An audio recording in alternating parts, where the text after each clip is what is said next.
ایک بچہ آیا نا اپنی ماں کے لیے لباس لینے کے لیے، اور پہلے وہ گیا اپنے چچا کے پاس، اس کی ماں بیوہ تھی اور اس کا لباس پھٹ گیا تھا، اور وہ اپنے چچا کے پاس گیا تو اس نے دتکار دیا۔ ماں نے اس کو روکا تھا بیٹا نہ جانا، لیکن اس نے کہا کہ تیرے بدن کے اوپر جو لباس ہے وہ بھی پھٹ گیا ہے اور جگہ جگہ سے جسم جھلک رہا ہے، تو میں اپنے چچا سے آپ کے لیے لباس لے کے آتا ہوں۔ پھر جو رویہ اس نے اختیار کیا تو واپس روتا ہوا آ رہا تھا، تو کسی نے راستے نے پوچھا کہ کیا ماجرا ہوا؟ اس نے کہا چچا کے پاس گیا تھا ماں کے لیے لباس لینے، اس نے تو لا کے بھیج دیا۔ اللہ اکبر۔ تو اس نے کہا کہ جا سین حرم میں محمد نام کا ایک شخص بیٹھا ہوا ہے، اگر تو اپنا دکھڑا اس کے سامنے پیش کرے تو وہ امید ہے تمہیں رد نہیں کریں گے، لیکن سن لے ان کا دین کوئی اور ہے۔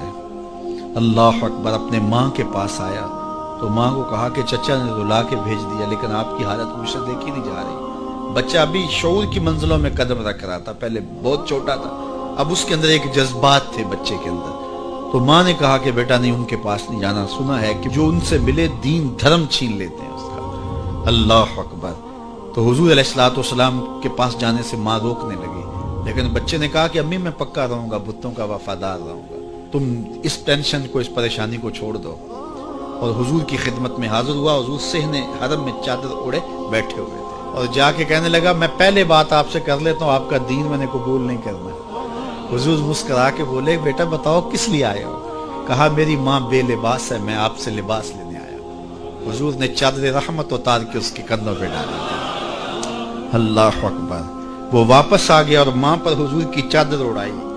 اللہ اکبر۔ اور ماں نے کہا کہ بیٹے اس نے اپنا دین تو نہیں تجھے دیا؟ کہا نہ، میں نے پہلے کہہ دیا تھا تیرے دین نہیں مانوں گا۔ ماں کہنے لگی پتر اس کا دین ماننا چاہیے، یہ جس نے رحمت کی چادر ہمارے سر پہ تار دی۔ اللہ اکبر۔ تیری تک کے ادامہ میں مرید ہو گئے۔ اس بوڑھی عورت کا قصہ بھی آپ نہیں بھول سکتے، جو گھر کا سامان باندھ کے اپنے دروازے پہ بیٹھی ہوئی تھی، اور اس نے سنا تھا مکے میں ایک جادوگر آیا ہے جسے ملتا ہے اس کا دین چھین لیتا ہے، کہیں ایسا نہ ہو کہ کہیں اس سے ملاقات ہو جائے اور وہ دین ہی میرا چھین لے، مجھے شہر چھوڑ دینا چاہیے۔ گھر کے تھڑے کے اوپر سامان باندھ کے بیٹھی ہے۔ حضور بھی گزرے، اس نے دیکھا تو کہا بھتیجے یہ سامان میرے سر پہ رکھ دے۔ حضور نے سامان اٹھایا، دیکھا تو بوجھل تھا، وزنی تھا، اور بڑھیا کو دیکھا تو کمزور تھی، تو کہا کہ بڑھیا اگر چاہو تو جہاں چاہتی ہو میں خود نہ چھوڑا۔ اس نے کہا اس سے بڑی مہربانی کیا ہوگی؟ حضور نے سامان اٹھایا ہوا ہے اور بڑھیا سے باتیں بھی کرتے جا رہے ہیں۔ تو بڑھیا کو کہا کیوں جا رہی ہے؟ اس نے کہا کہ سنا ہے یہاں ایک جادوگر ہے جو لوگوں کا دھرم لوٹ لیتا ہے، لوگوں کا دین لوٹ لیتا ہے۔ میں نے ساری زندگی بتوں سے وفا کی، میرے آباء و اجداد نے بتوں سے وفا کی ہے، میں چاہتی ہوں دین اجداد ہاتھ سے چھوٹ نہ جائے، آخر اس شہر میں رہتی ہوں کہیں مل نہ جائے۔ خیر حضور نے کچھ نہیں کہا، اس کا سامان نہیں پھینک دیا کہ ٹھیک ہے تم پھر جاؤ۔ سامان اس کا اٹھایا اور جہاں تک اس نے جانا تھا سامان پہنچایا، سامان سپرد کر کے واپس پلٹنے لگے۔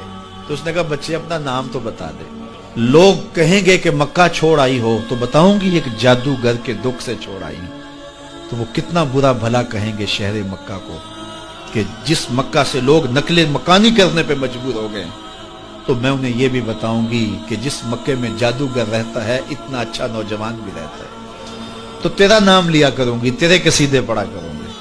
تو حضور علیہ السلام مسکرا پڑے، کہا بڑھیا جس جادوگر سے بھاگ کے آئی ہے وہ تیرے سامنے کھڑا ہے۔ اس نے کہا سچ سے آپ ہی محمد ہیں؟ حضور نے فرمایا نام میرا یہی ہے۔ تو اس نے کہا پھر آپ کا جادو میرے پہ چل گیا ہے۔ اللہ اکبر۔ تیری تک کے ادامہ میں مرید ہو گئی، لوگوں کی خدمت کریں، بوڑھوں کے کام آئیں، دکھیوں کے کام آئیں، مصیبت زدہ کے کام آئیں۔ حضور یتیم ہو کے یتیم پرور تھے، لاچاروں کی مدد کرتے، لوگوں کے گھروں میں پانی بھر کے دے دیتے، اور دکھیوں کے کام آ جاتے اور مصیبت زدوں کے کام آ جاتے۔ تو حضور سے پیار کرنے والوں، امت میں آپس میں حسد نہ پھیلاؤ، بغض نہ کرو، نفرتوں کے پہاڑ کھڑے نہ کرو، ایک دوسرے سے پیار کرو، جڑو، امت وحدہ بنے، اور اپنے ماحول کو، اپنی معاشرت کو ایک خوبصورت معاشرت کا رنگ دو، اور اپنی زندگی کو حضور کے نام کر دو۔